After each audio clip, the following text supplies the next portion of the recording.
Alright guys, so we're going to be working on the B7100 today. So forgive the wind, it is a cold Virginia day. But we had a small leak from the injection pump.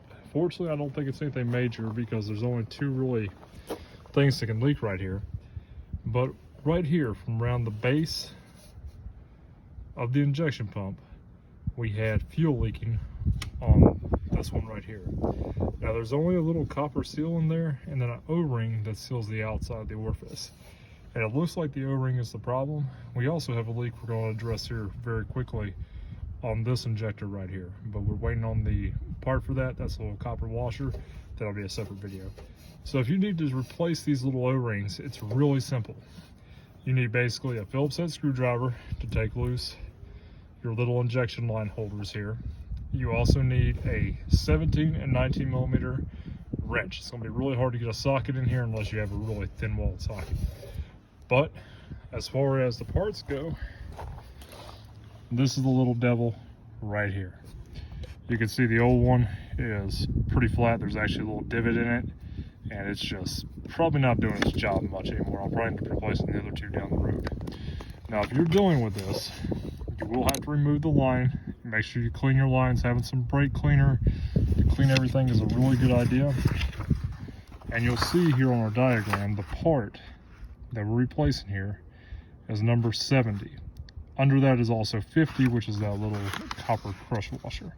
So if you're doing part 70, the part through Kubota for this is 15331-96760.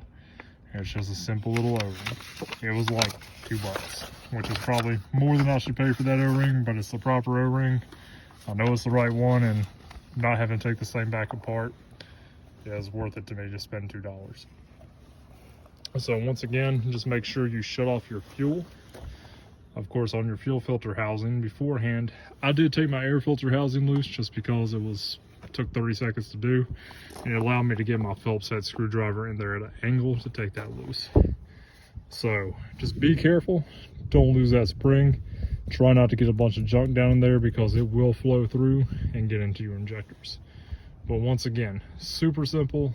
17, 19 millimeter wrench and a Phillips head screwdriver is all you need if you have a leak down here on one of your injection pumps. Also, be careful not to over tighten these. Just snug them down to where you feel some resistance and then turn maybe another 1/8 of a turn. You don't need to go crazy when you crank these lines down. I've seen a lot of lines crack just because people try to Hercules them on there, and it's just not needed. So other than that, this was a really quick and simple one. This will work for a lot of your diesel Kubotas. Any of the D-Series engines are pretty similar, whether it's a D750, D905, or even a D1105 turbo. They're all very similar. So hope this helps somebody out. Once again, short video. Y'all be safe. If you like these, continue to like, share, and subscribe, and we'll see you next time. Alright guys, we're going to talk over a diesel engine here. But if we can idle this down, you'll see it was sticking out really bad all around.